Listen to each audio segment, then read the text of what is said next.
एकांग second पडतो सागर दिसतो, त्याची भरती उठीवर त्याचा टायमिंग असतो.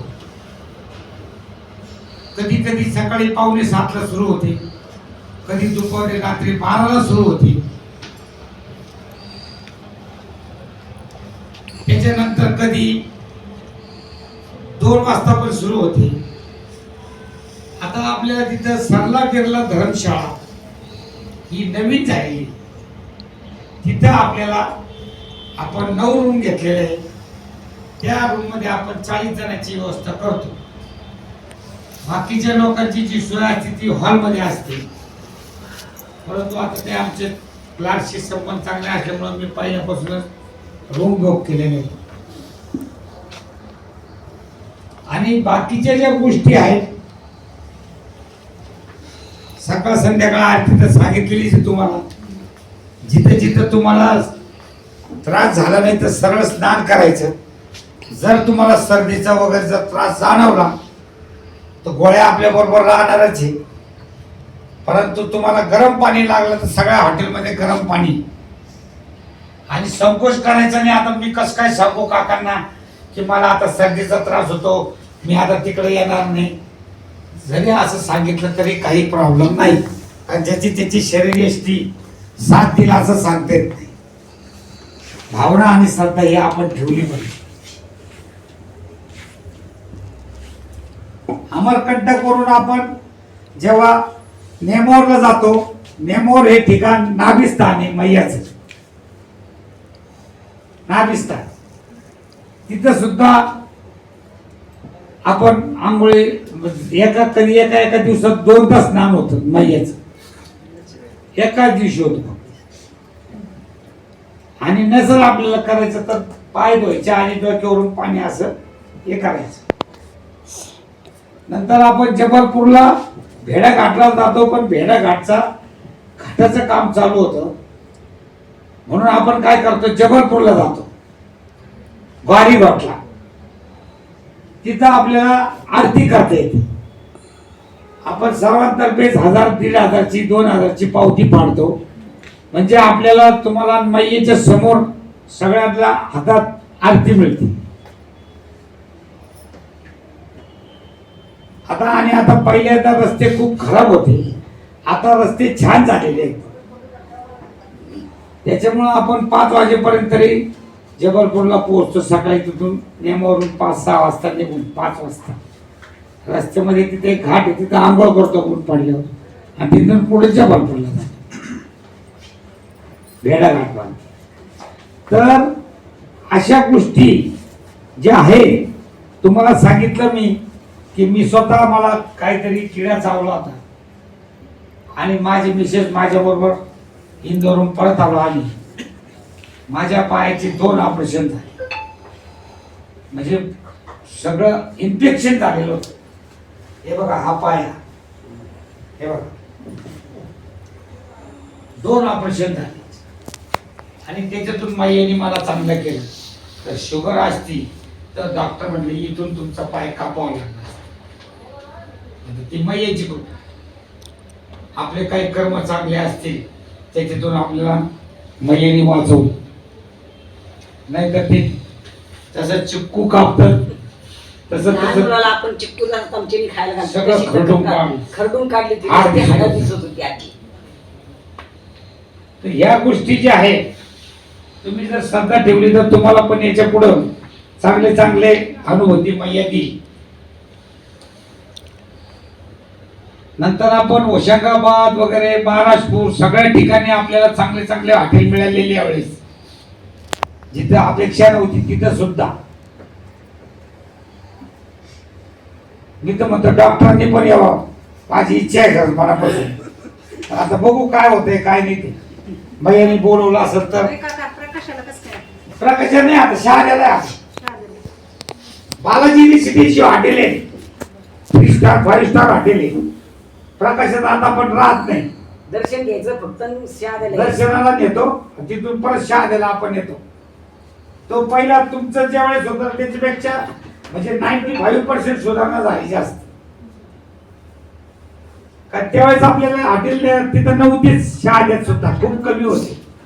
तर आता याप्रमाणे आपला कार्यक्रमाचं नियोजन असं आहे. आणि महत्वाची गोष्ट, सामान कमी घ्यायचं. बॅगा मोठ्या घेऊ नका. आता केलं तर साहेबांना विचारा, मला एक अक्षरशः एक टेम्पो करावा लागला आमच्या रेल्वेचा प्रॉब्लेम आला. मोठ्या मोठ्या बॅगा घेतल्या त्या. खूप मोठे मोठे बॅगा घेतल्या. सामान कमी घ्यायचं. आणि महत्वाची गोष्ट, तुमच्या औषधं जी चालू आहे त्या आधी घ्यायचे, नाश्ता झाल्यानंतर, जेवण झाल्यानंतर, रात्रीचे जेवण झाल्यानंतर. कारण प्रवासामध्ये शक्यतो विसरतात, तर तसं करू नका. टाइमशीर औषधं घेणे खूप महत्वाचं आहे. आणि बॅगा खूप आटोपशीर घ्या. कारण आपल्याला लॉज पर्यंत तर आपल्यालाच न्यावं लागतं. तिथे जरी लॉजचे मुलं असले तर लॉज पर्यंत आपल्याला न्यावं लागतं. कारण आमची टीम उतरल्या तुम्हाला पहिल्यांदा ती स्वयंपाकाची तयारी लागते.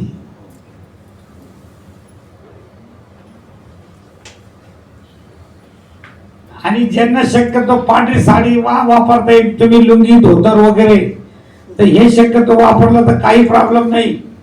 आपल्याला आयुष्यभर आपण हे सफरिंग, हे ते पॅन्ट आणि शर्ट सगळेच वापरलेले आयुष्य. तर ज्यांना शक्य होईल त्यांनी ऐच्छिक येते, बळजबरी नाही. रंगीत साडी सुद्धा चालते.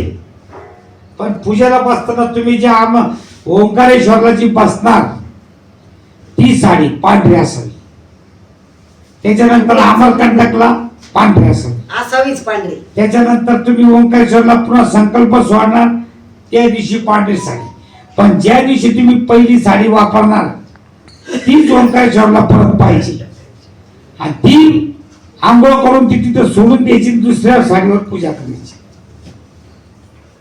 ती साडी परत वापरायची नाही. तुम्हाला 15 दिवस 17 दिवस चालेल ती, परंतु त्याच्यानंतर ती तिथं सोडून द्यायची पूजा झाल्यानंतर. तर हे लक्षात ठेवा. तुम्हाला काय काय साहित्य घ्यायचं ते सगळं तुम्हाला जोशी मॅडम सांगते. परंतु तुम्हाला पूजेचा डबा का घ्यायला सांगतो ते बरोबर. तिथं ओंकारेश्वरला सगळं ब्राह्मणाचं साहित्य असते, परंतु तिथं अमरकंटकला नसतं. पुन्हा नाभी स्थान असतं, तिथं तुम्ही दिवे सोडणार, तिथं सगळीकडे पूजा करावी लागते तुम्हाला. आणि कुमारिका नदी ही नर्मदा मैया ही कुमारिका होती. ती कशी होती, काय होती, ते सगळं तुम्हाला दीपक जोशी गुरुजी सांगते. ती मला पण माहिती, परंतु सगळ्याच गोष्टी पिक्चर आधी सांगून तुम्ही काय करणार मग. उत्सुकता कमी, म्हणून काही गोष्टी त्यांच्याकडून पण ऐका तुम्ही. पण ही तुम्हाला पूर्व तयारी खूप गरजेची. म्हणून तुम्हाला सांगतो की जी पहिल्या दिवशी साडी वापरणार ती शेवटच्या दिवशी घालायची, आंघोळ करून ती सोडून द्यायची. परत दुसरी तुम्ही साडीवर पूजा करू शकता. आता 5 तारखेला आपण सकाळी 5 वाजता निघणार आहे. परंतु 5 वाजता नाही तर 6 वाजेपर्यंत ऑफिसला वेळ. 6 वाजता निघलं पाहिजे, कारण पहिल्या दिवस आपण शेगावला जाणार आहे. त्या दिवशीचा फक्त जेवणाचा डबा घ्यायचा, नाश्ता मी देणार आहे. आलं लक्षात. त्याच्यानंतर सकाळी 6 जर लवकर त्या दिवशी तर लवकरच पोहोचणार आहे. कारण तिथं कसं आहे, बुकिंगची व्यवस्था नाही ओंकारेश्वर. 4 जण मिळून आपण जी चांगल्या रूम आलिशान तिथं आपण मुक्कामाला राहतो. शेगावला. आणि गरुडेश्वरला सुद्धा आता लोक कमी आपले, म्हणून आपण शक्यतो 2-2च त्यांचं सगळ्या ठिकाणी 2-2 द्यायचं. पण भीमलेश्वरला तुम्हाला 4 जण 1-2 ठिकाणी तुम्हाला ऍडजस्ट करावं लागेल. हा, तिथं आता त्यांनी राहण्याची खूप व्यवस्था केली. हा, त्यांनी खूप छोट. आणि संस्थांनी बऱ्याच 2-4 बिल्डिंग बांधल्या. हा, त्याच्यानंतर त्या दिवशी आपण दर्शन घेणार गजानन महाराजांचं.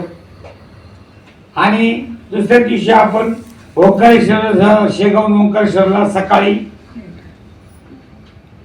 नाश्ता झाल्यानंतर ओंकारेश्वरकडे निघणार.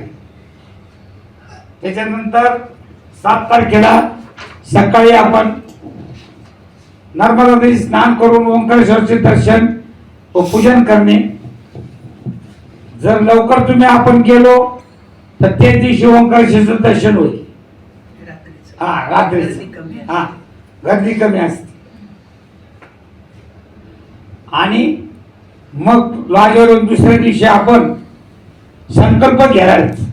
संकल्प घेतल्यानंतर तुम्हाला सांगितलं नर्मदेचे पाणी बाटलीमध्ये भरून घेऊन ते बिमलेश्वर व अमरकंटक येथे थोडे अर्पण करायचे. त्याच्यानंतर पूजा झाल्यानंतर आपण त्या दिवशी कुमारिका व सुवासिनी पूजन, दुपारी बडवणीकडे प्रयाण व रात्री मुक्काम बडवणी. आता याच्यामध्ये महत्वाचा विषय नर्मदा मैया कुमारिका होती. तर आपल्याला त्या दिवशी 7 कुमारिकांना तिथं प्रसाद म्हणजे जेवण द्यायचं तिथं. आणि त्या 7 कुमारिका करता तुम्ही कानातले, गळ्यातले पैसे, कपडे हे तुम्हाला काय जे देता येईल तर ते त्यांना द्यावं लागतं. ते इथूनच घ्यायचं तुम्ही. त्याच्यानंतर तुम्ही हे सगळं पूजा झाल्यानंतर कुमारिका पूजन हे आवश्यक आहे. ही एक सवासणी असते शेवटच्या दिवशी. तर आपल्याला आता साड्या कुठं कुठं लागतील. एक ओंकारेश्वरला, एक रेवासागरला, समुद्रामध्ये, आणि एक अमरकंटकला 3, आणि एक सुवासिनीला 4 साड्या आपल्याला लागतील. त्या तुम्ही कशा घ्यायच्या, काय घ्यायच्या ते तुम्ही ठरवायचं. काही प्रॉब्लेम नाही काही. पण ह्या 4 साड्या लागतील. जिथं जिथं तुम्हाला नाभिस्थान आहे तिथं ओटी भरायची. तर 4-5 ओट्या आपल्या बरोबर घ्यायच्या. 7 ओट्या घ्यायच्या. 7 ओट्या घ्यायच्या. पण कोणाला 5 घ्यायच्या असल्या तर 5 घ्यायच्या.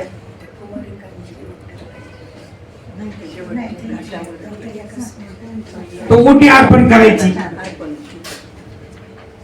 तर याप्रमाणे आपला जे साड्या लागतात त्याचं नियोजन आहे. तुम्हाला बरोबर किती साड्या घ्यायच्या, काय करायचं ते तुम्ही ठरवायचं. त्याच्यानंतर कोणत्या घालायच्या ते तुम्ही ठरवायचं. कुमारिका पूजन आपण एकदाच करतो. पहिल्यांदा 2दा करायचो, आल्यावर पण करायचो. पण आल्यावर पण तर ते काही काही वेळेस विलंब होतो. कारण 4-4, 5-5 गाड्या येतात आता एकदम अचानक. तरी आपल्याला मिळेल तरी आपण करणारच आहे. पण पहिल्या दिवशी आपण कुमारिका पूजन करून आपण बडवणीकडे जाणार.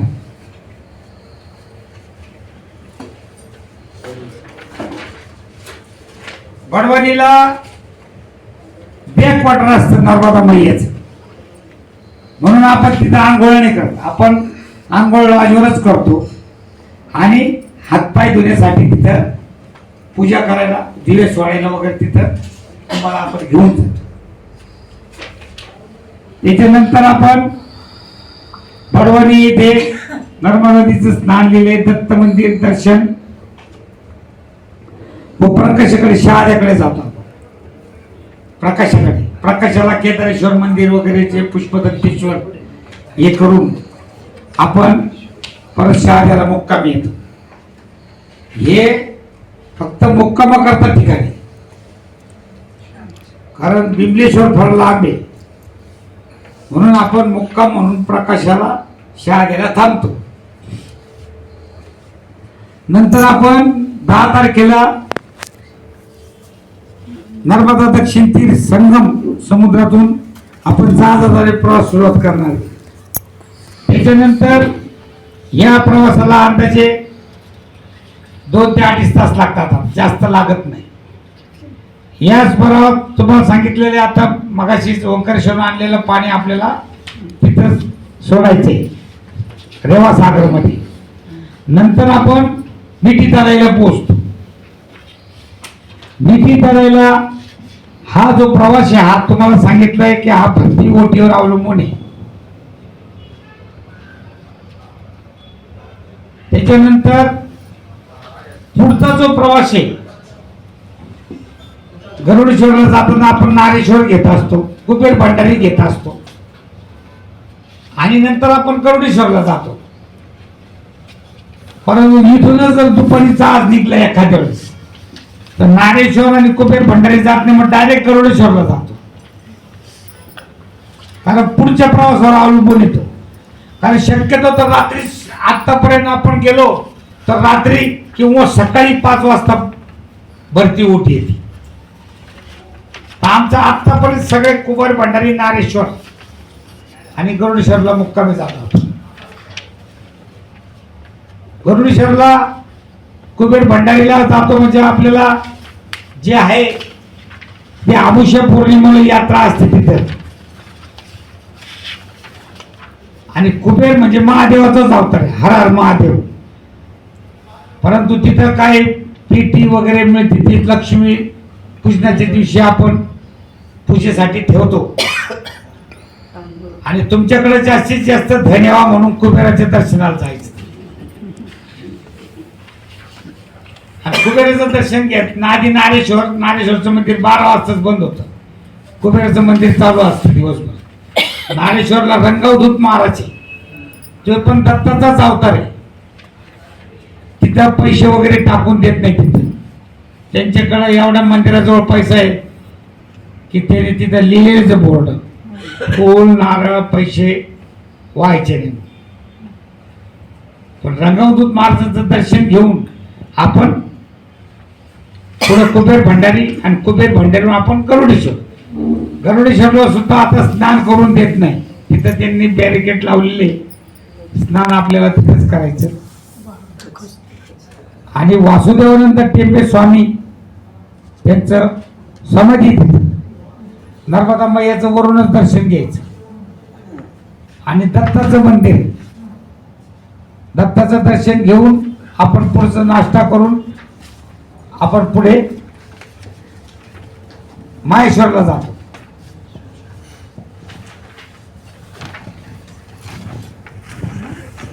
दुसऱ्या दिवशीचा मुक्काम आपला माहेश्वर आहे, म्हणजे 11 तारीख. 11 तारीख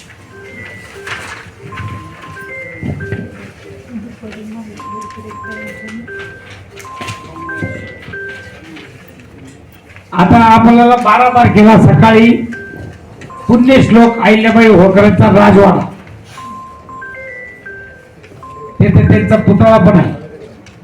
त्याच्यानंतर देवघर, राजराजेश्वर मंदिर, देवी अहिल्याबाईंचे समाधी स्नान आणि आरती करतो आपण तिथं. कारण तिथला घाट चांगला आहे. जिथे जिथं आपण घाट चांगले तिथं आरती पण करतो आपण. आणि मग ते बघून आपण नेमोरकडे जातो. नाही, उज्जैनकडे. उज्जैन मग 12 तारखेला आपण रात्री मुक्काम उज्जैन. 13 तारीख त्याच्यानंतर सकाळी महाकालेश्वर दर्शन.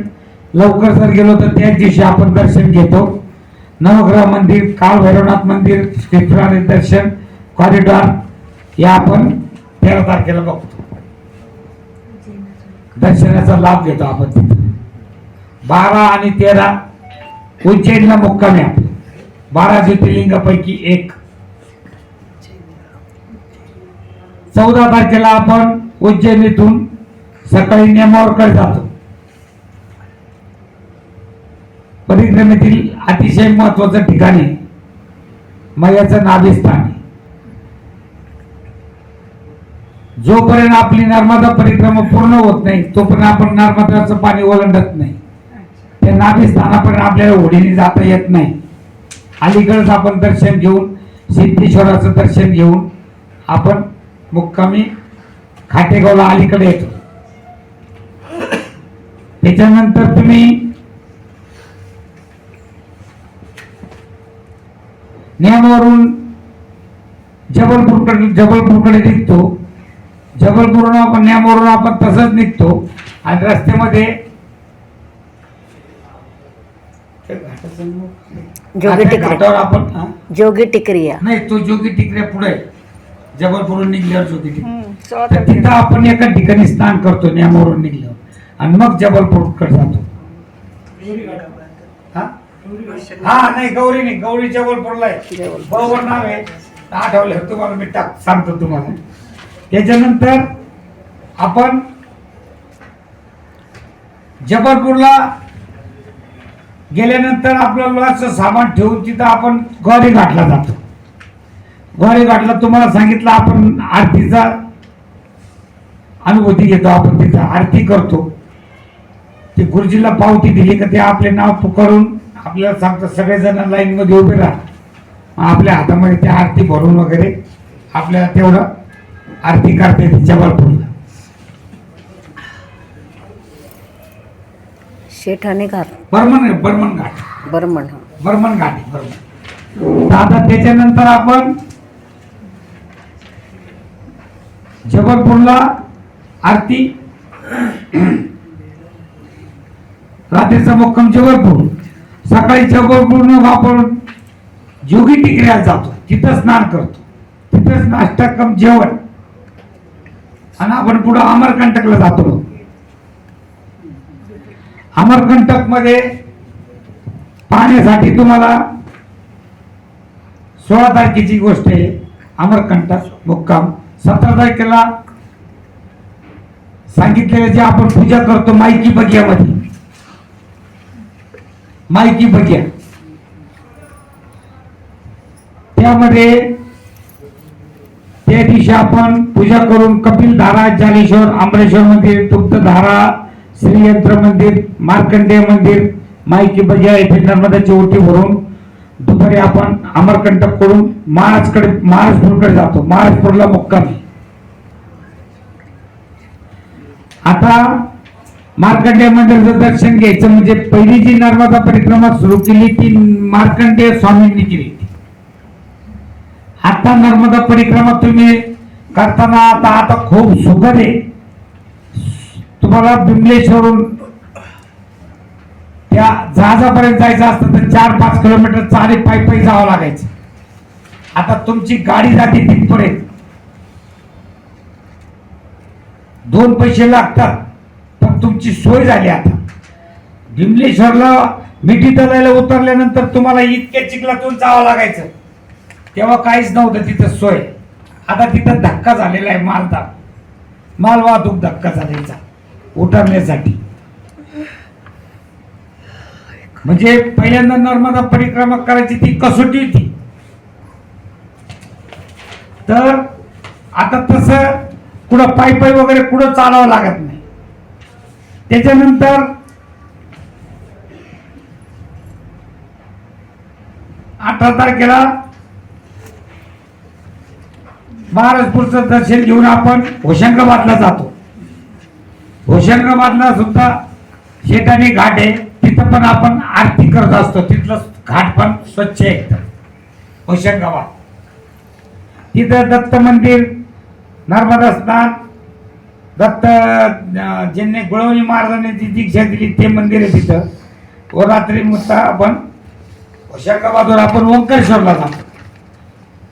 ओंकारेश्वरला मुक्काम, दुसऱ्या दिवशी संकल्प घेणे, दिवसभर कार्यक्रम करणे आणि रात्री 20 तारखेला तिथून निघून 21 तारखेला सकाळी आपण अहिल्यानगर मध्ये येतो.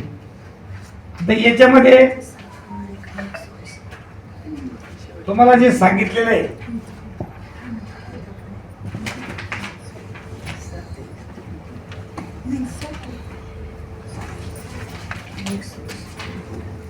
तुम्हाला आता जे नियम आणि अटी माहिती जवळजवळ माझ्याकडे बरेचसे आलेले त्यांना सगळे नियम अटी माहितच आहे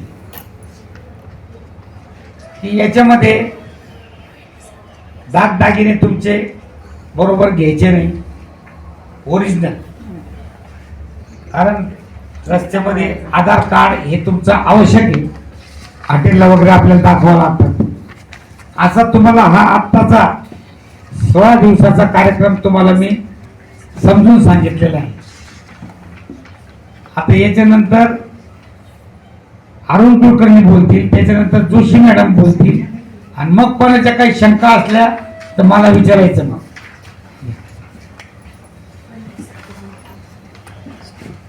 ड्रेस चालतो ड्रेस चालतो पांढरा. सर्वांना नमस्कार.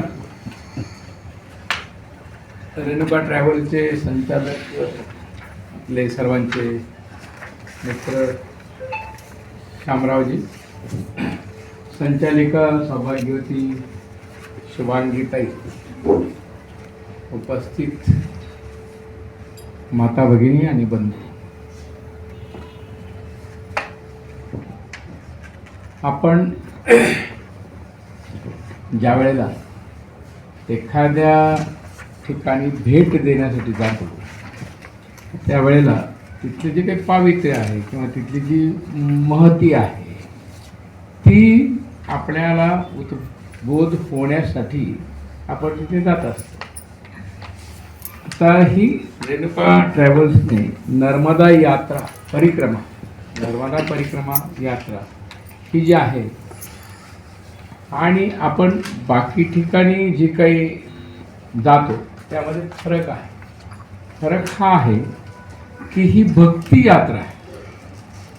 नर्मदा परिक्रमा ही भक्ती यात्रा आहे आणि भक्तीमध्ये आपण भक्त बनलेले असतो. आणि ज्या वेळेला भक्ती आपण धारण करतो किंवा भक्ती आपल्याला भक्तीच्या दिशेने आपल्याला वाटचाल करायची असते त्यावेळेला समर्पण वृत्ती आपल्यामध्ये येते. प्रत्येकामध्ये समर्पण ही वृत्ती येते. माऊलींनी 3ऱ्या अध्यायामध्ये म्हटलेलं आहे की जैसे दीपकळिका धाकुटी परी बहुतेजा ते प्रकटी तैसी सद्बुद्धी थेकोटी म्हणू नये. म्हणजे काय? जैसे दीपकळिका धाकुटी, माऊली आणि कालिदास या दोघांनीच उपमा द्यावी, तिसऱ्याने उपमा द्यावी देऊ नये. दीपकळी म्हणजे छोटा दिवा, धाकुटी धाकटा.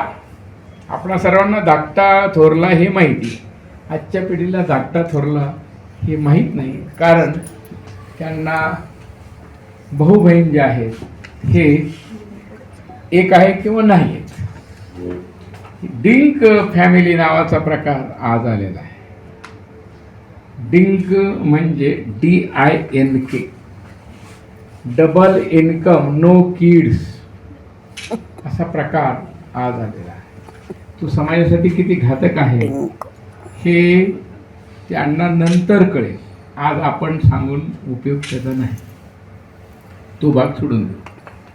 तर छोटा दिवा जो आहे, जैसे दीपकळिका धाकुटी परी बहुतेजा ते प्रकट. माऊली म्हणतात छोटा दिवा जो आहे तो काय करतो तर तो अंधाराला भगदाड पाडतो आणि काय करतो प्रकाशाचं साम्राज्य उभं करतो. प्रकाशाचं साम्राज्य उभं करतो. एक छोटी पंथी, त्या पंथीने आपल्याला प्रकाश निर्माण होतो. त्याप्रमाणे तैसे सद्बुद्धी त्रिकुटी म्हणू नये. आपल्याला एखाद्या कारणासाठी जर अल्पशी का होईना पण ती सद्बुद्धी झाली तर ती महान आहे. आपल्याला नर्मदा यात्रा करण्यासाठी जी अल्प सद्बुद्धी झालेली आहे ही सद्बुद्धी ही महान आहे. आणि रेणुका ट्रॅव्हल्सच का तर ज्या वेळेला महाभारताचा प्रसंग आला, युद्धाचा प्रसंग आला, त्यावेळेला भगवंतांनी हे जे 5 पांडव होते त्यांची एक मीटिंग घेतली आणि प्रत्येकाला सांगितलं की बाबा रे तू सांगायचंय स्वतः युद्ध करायचं का नाही, तू हो म्हणायचं किंवा नाही म्हणायचं, तुझ्या मनाला जे वाटेल ते, की दुसरा हो म्हणाला म्हणून तू नाही हो म्हणाय, तुझं खरं मत सांगाय. मग भगवंतांनी मीटिंग घेतल्यावर याला सांगितलं, युधिष्ठिरला विचारलं का रे बाबा युद्ध करायला पाहिजे नाही करायला पाहिजे. अर्जुन नाही म्हणाला, नंतर नकुल नाही म्हणाला, भीम तटस्थ राहील आणि सहदेव म्हणे युद्ध करायला पाहिजे. मग लोकशाही झाली ना, 3 मतं पडली युद्ध न करण्याच्या बाजूची.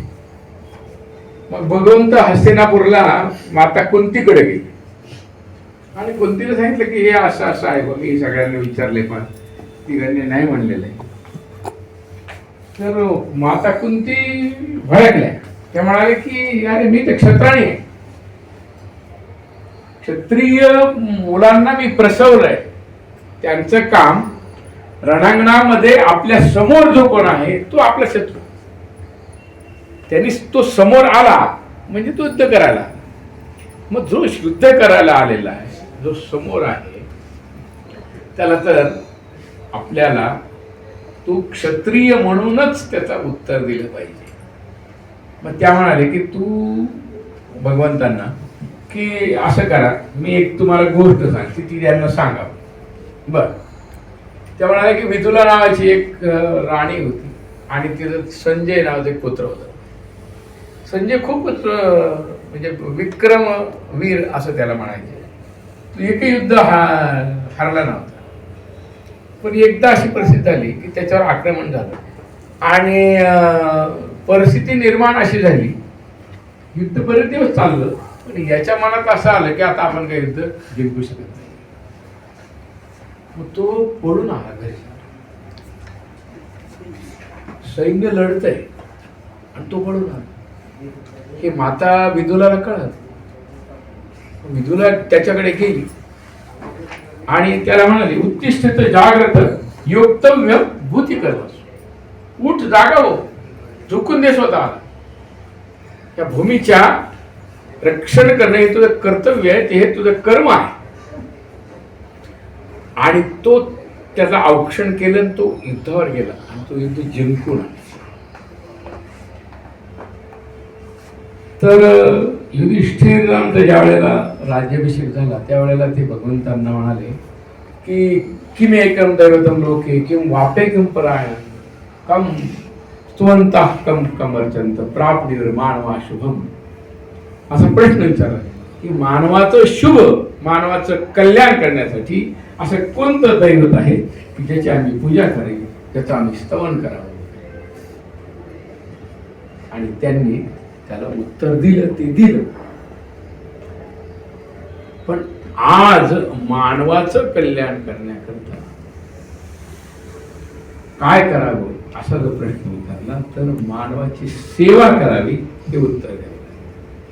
आणि श्यामराव क्षीरसागर हे आपल्या टीमद्वारे ही मानवाची सेवाच करत आहे. तुम्हाला सांगतो, जेव्हा आम्ही नर्मदा परिक्रमा केली, आमच्या बरोबर 85 वर्षाचे एक वृद्ध होते. 85. आज ज्यावेळेला आम्ही केरळला गेलो, 3 वर्षात 3 महिला ह्या 80 पूर्ण 81 वर्षाच्या आणि 4 पुरुष हे 79 वर्ष. बाकी सगळे 60च्या नंतरचे होते, पण हे असे लोक. या लोकांची जबाबदारी घेऊन हा ग्रहस्थ मानवाची सेवा करतो असं आपल्याला म्हणावं लागेल. रेणुका ट्रॅव्हल बरोबर जायचं का, इथं ट्रॅव्हल काय वाईट आहे असं म्हणायचं का? नाही, सगळं चांगले आहे. ज्याचे त्याच्यापर्यंत येतो जो तो काम करणारच. पण इथे व्यवसाय पाहिला जात नाही, इथे कुटुंबाचं वातावरण, कौटुंबिकच सगळं चालतं. ही माऊली घरी चटण्या कुठून आणते, काही गरज नाही. पण त्यांनी एक स्वीकारलं की आपण जे काम स्वीकारले आहे ते काम जे आहे, आपण जोपर्यंत दुसऱ्याला समाधान देऊ शकत नाही तोपर्यंत आपण ते काम केलं. तर कौटुंबिक वातावरण, पूर्ण कौटुंबिक वातावरण. भोजन जो प्रकार आहे तो घरगुती आहे. म्हणजे पाटोड्याची आमटी, मोदकाची आमटी, त्याला उंबर आमटी असं, वरणफळ त्याला आपण घरी काय काय म्हणतो, चकुल्या म्हणतो. हे कुठे मिळणार? लोक पैसे देऊन जातात. त्या भीमाशंकर तिथे एक त्याचं हॉटेल गेले शामराव, तिथे फक्त चकुल्या खायला जातात लोक तिथे. महानैवेद्य रामेश्वरला महानैवेद्य केला पुरणपोळी. बरं, नुसती पुरणपोळी नाही, भजी आहे, कुरडई आहे, पापडी आहे, कोशिंबीर आहे, मेटकूट आहे म्हणजे आता अजून काय. तर हे घरचं वातावरण जे आहे हे आपल्याला या ट्रॅव्हल्स मध्ये मिळेल. आणि जिथे आपल्या घरचं आहे तिथे समाधान आहे. म्हणून मी तर आतापर्यंत फक्त काश्मीर माझं एन्जॉय केलं, बाकी सगळं ट्रिप मी आणि माझी पत्नी यांनी केली. आता याचा नर्मदा परिक्रमेचा अनुभव मिळतो असं म्हणतात.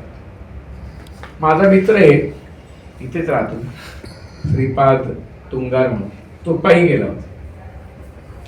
आणि झाली गंमत अशी की त्या वहिनी ज्या आहेत त्या पाय घसरून पडल्या, पण तरी पण त्या चालतच होते, ते दोघे पायी गेले. पण एक दुर्घटना घडली आणि त्यांना त्यांच्या मिसेसला परत यायचं होतं त्याच्यासाठी इथे नगरमध्ये. तर आता त्या मागे लागले की तुम्ही तरी पूर्ण करा, मला तर जावं लागतंय पण तुम्ही पूर्ण करा. जायचं कसं, तर ते स्टँडवर आले तिथे MP मध्ये. तर काय ते टॅक्सी वगैरे करायची म्हणजे 5-1 हजार रुपये घेत होते. मग एक बस आली आणि त्या बसमध्ये सरदारजी हे ड्रायव्हर होते, काळी कपडी घातलेली, काळी लुंगी घातलेली वगैरे. आणि विचारले कुठे, तर बोलले की पुन्हा जा रही है, नगर से जाए. तर मग ती महिला म्हणे की मी जाते. कोणीच नव्हतं, फक्त एकटी महिला आणि ते चालक सरदारजी. आता कोण डेअरिंग करणार बॉस, एका महिलेला रात्रभर पाठवलं, कोणी करेल का? पण नर्मदा माताने याला बुद्धी दिली की तू कर डेअरिंग, आणि तिलाही बुद्धी दिली की तू जा. आणि ती बसली ना, आणि जवळजवळ 5-6 तास ती महिला एकटीच होती, कोणी प्रवासी नाही. पण हे जे चालक होते हे त्यांना डायबिटीस होतं, त्यांना बाथरूमला उतरावं लागेल. हे गाडी थांबवायचे आणि माताजी चली आप मेरे साथ, बाथरूमच्या दारापर्यंत तिथपर्यंत न्यायचे आणि परत घेऊन यायचे. परत चहा वगैरे, माताजी आप चाय घेतली, माताजी हे करे, माताजी. पुढच्या स्टेशनवर गाडी एवढी भरली की विचारायचं आहे. पण त्यांनी सांगितलं की मेरी माताजी है, इसको पूरा एक सीट देने का है, तू सो जा. आणि सकाळी 6 वाजता नगरला त्या पोहोचले. आता नर्मदेशिवाय हे पण करू शकतो. माझ्या मिसेसला इथे खूप दुखायचं सारखं. त्याला डॉक्टरांच्या, मी पुणे नाशिक वगैरे सगळं केलं, पण ते काही राहतच नव्हतं. मग आयुर्वेदिक डॉक्टरकडे गेलो होतो, त्यांनी सांगितलं की ते वात तिथे अडकलाय, तर ते कंटिन्यू दुखतच राहायचं. तर आम्ही नर्मदा परिक्रमा केली आणि काय असेल नसेल, विश्वास ठेवा न ठेवा, राहिलं.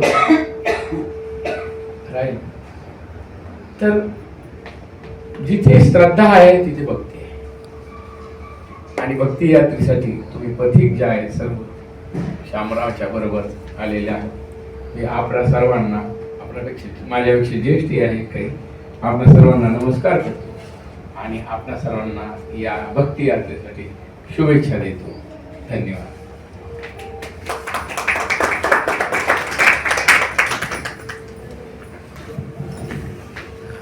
छान झाला काका. का? बरं, ओके, थँक्यू. पूजेविषयी जोशी मॅडम आपल्याला काही सांगतील 2 शब्द. नंतर बसण्याची व्यवस्था तुम्ही ज्याप्रमाणे बुकिंग केलं त्याप्रमाणे बसण्याची व्यवस्था आहेच तुमची. त्याचप्रमाणे नर्मदा परिक्रमा सुरू होण्याच्या आधी कृपया ऑफिसला पैसे जमा करा, कारण की पुढचं नियोजन करायचं असतं, हॉटेल NEFT करणे, बँकेत जाऊन.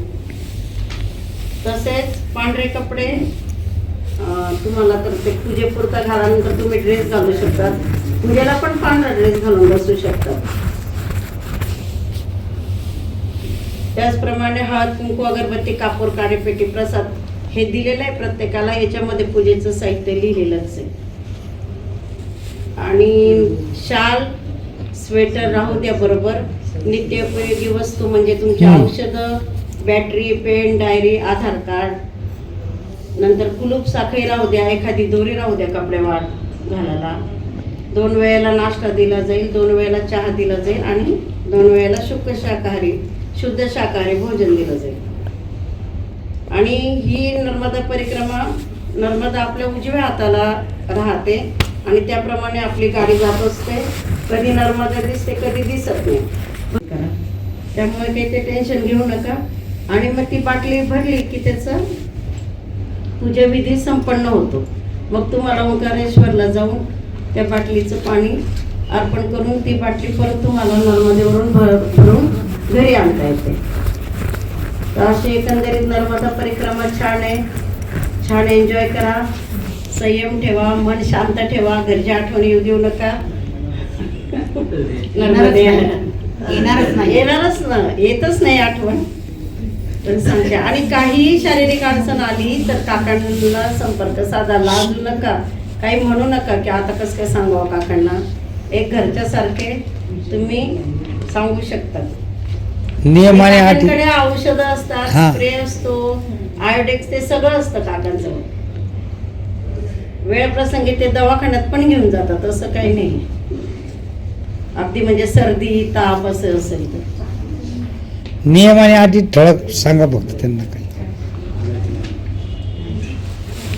घेतला आणि घालून परत तीरावर आल्यावर बाकीचे कपडे बदलले तरी चालतात. गाऊननी कम्फर्टेबल असतं. हा. ते ओलं काढायला सोपं. मुलं काढायला सोपं जातं. आणि पुरुषांचं हे वेगळं असतं, जरा बरंच अंतर असतं. स्त्रियांचं वेगळं असतं. त्याप्रमाणे जागा शोधून तुम्हाला दिले जातं. मौल्यवान वस्तू घेऊ नका. आणि डेबिट क्रेडिट कार्ड घेतलं, ATM कार्ड घेतलं तर ते व्यवस्थित स्वतःच्या जबाबदारीवर सांभाळा. या व्यतिरिक्त जर रिक्षा करावी लागली किंवा जहाजाचा आपला प्रवास आहे, आधी काका पूर्ण पैसे पेड करतील आणि मग तुम्हाला सांगतील कॉन्ट्रीब्युशन की शेवटच्या दिवशी इतके झाले. साधारण तो 2000 पर्यंत खर्च येतो. 1700-1800 म्हणजे आता कमी जास्त होऊ शकतं. जहाज वगैरे आणि दीपक जोशींची दक्षिणा ते तुम्ही द्यायची, ती देऊन हो, टाकायची. पण दोन्ही वेळेची साधारण 2000 रुपये. 2000 रुपये. कपल मध्ये 2, एकटं असलं तरी 2. 2 हा. आणि अमरकंटकला असेल ती 500-600 नाही ती पण कमीच आहे. 100 आहे हा, ना? 100-150 200, हा. ती आता- तुम्हाला द्यावी लागेल. आणि ही यात्रा पूर्णपणे धार्मिक असल्यामुळे सकाळ संध्याकाळ नर्मदा अष्टक, नर्मदा आरती केली जाईल. प्रत्येकाला संधी मिळते आरती करायची नर्मदेची. तर तुम्ही घरून ड्राय फ्रुट्स घेऊ शकतात, ते खजूर काही खजूर, हा, प्रसाद म्हणून. प्रसाद म्हणून. किंवा रस्त्याने आता तुमच्या आरती रस्त्याने वाटलं तुम्हाला केळं घ्यावी, केळं घेऊ शकतात, सफरचंद, काही तुम्ही प्रसादाला ठेवू शकतात. तुमच्या प्रसादामध्ये काका पण प्रसाद मिक्स करतात आणि सगळ्यांना दिला जातो मग तो प्रसाद. राजगिऱ्याचे लाडू आहे. उपवासाच्या दिवशी आदल्या दिवशी काका विचारतात कोणाकोणाचा उपवास आहे, त्याप्रमाणे फराळाचं पण दिलं जातं.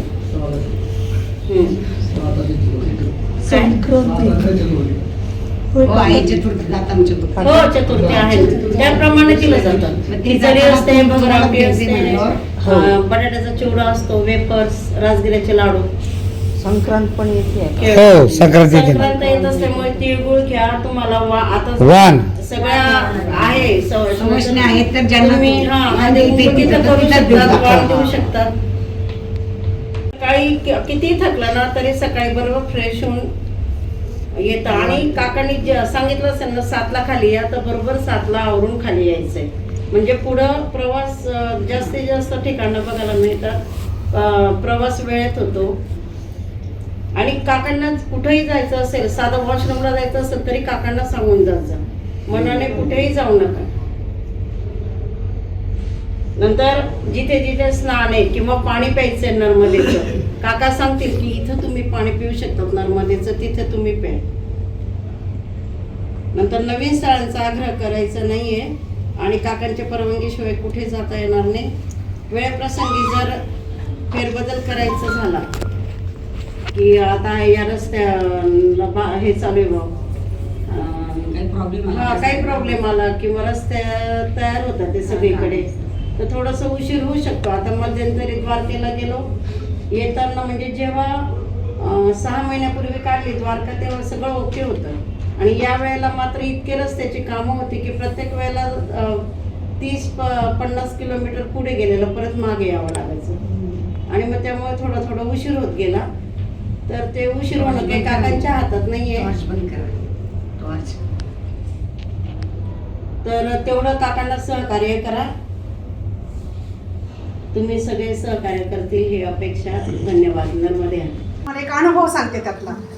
सगळे जोडी होते तेव्हा आम्ही 5 जणी मैत्रिणीच होतो. नर्मदा परिक्रमेमध्ये नियम आणि अटी असल्यामुळे आमचे डॉक्टर येतील की नाही पण तेव्हाही शंका ना आत्ताही पण आहे. म्हणजे त्यामुळे ते नाहीच. मग मी माझ्या मैत्रिणी तयार केल्या आणि आत्ताही मी एकटीच येते. तर त्यावेळेस मला असं वाटलं सगळ्यांच्या जोडीच्या आरत्या व्हायच्या, सगळे प्रसाद ठेवायचे, आरती घ्यायचे. मला एक दिवस खूप रडायला आलं की माझे मिस्टर बरोबर नसल्यामुळे मला आरती करता येत नाही. मनात नको म्हणजे माझ्या मनात मी म्हटले मैयाला अशी गरुडेश्वरच्या तिथं उभं राहून. आणि अचानक मी काय मोठ्याने म्हटली नाही, काय नाही. काकाने अचानक उठवलं एवढ्या ह्याच्यातून सगळ्यांमधून. ताई म्हणे तुम्ही आरती घ्या. म्हटलं मी काहीच नाही, कारण लोक सगळे लाडवाण किंवा काहीतरी प्रसादाचं घेऊन यायचे, फुलं हार सगळं. म्हटलं मी काका काहीच आणलं नाही, मी बाहेर चणे फुटाणे असतील ते घेऊन या म्हणे आणि करू म्हणे आपण आरती. म्हटलं मी आली आहे, मला देता येत. पण मग माझ्या 5 मैत्रिणी आहेत, म्हणजे माझी बहीण आहे, बहिणीची जाऊबाई आहे, माझ्या 2 मैत्रिणी, आम्ही 5 जणी एकत्र करतो. चालेल म्हणे तुम्ही 5 जणी एकत्र करा म्हणे. तिथे आरती केली आम्ही. इतका छान अनुभव आला. आणि 5 जणींची झाली म्हणून दुसऱ्या दिवशी काकांनी पुन्हा मग आमच्या 5 जणींना म्हणे आता तुमची एकटीची म्हणजे इच्छा म्हणजे हे होतं ना तर आपण माहेश्वरला सुद्धा म्हणे तुमच्याच हाताने करू. तेव्हा सुद्धा आमच्या 5 जणीची आरती झाली तिथे. खूप सुंदर आरती. आणि विशेष म्हणजे पायी परिक्रमेचं फील येतं काकांच्या बरोबर आरती म्हणजे नर्मदा परिक्रमा करताना. इतकी छान माहिती देते प्रत्येक ठिकाणी. आणि मैया आपल्याला कुठे ना कुठे काहीतरी देते. मला त्याचा अनुभव आलेला आहे म्हणून मी पुन्हा करते असं. आणि ती आरती झाली गरुडेश्वरला छान. पुढे पण त्यांनी ते कन्यापूजन कन्याभोजन ते पण. आणि विशेष म्हणजे बाकीच्या ह्याच्यामध्ये करतात का नाही करतात ते नाही माहिती, पण तो तिकडनं आल्यावरती ती पूजा जी 1000 पाटावर शिवलिंग केली जाते ना ती खूप सुंदर असते. कारण तिथं गर्दी मी कुठं बाकीच्यांची बघितली नाही. म्हणजे जे परिक्रमावाले आलेत ना तिथं आणलेली मी बघितली नाही, फक्त काकांचेच होते तिथे बाकीचे लोक नव्हते. म्हणजे कितीतरी परिक्रमावासींचे म्हणजे त्यावेळेस असतीलच ना आता त्या काळामध्ये. कारण जानेवारी फेब्रुवारी हा महिना त्याचाच असतोय जवळजवळ परिक्रमा करायचं.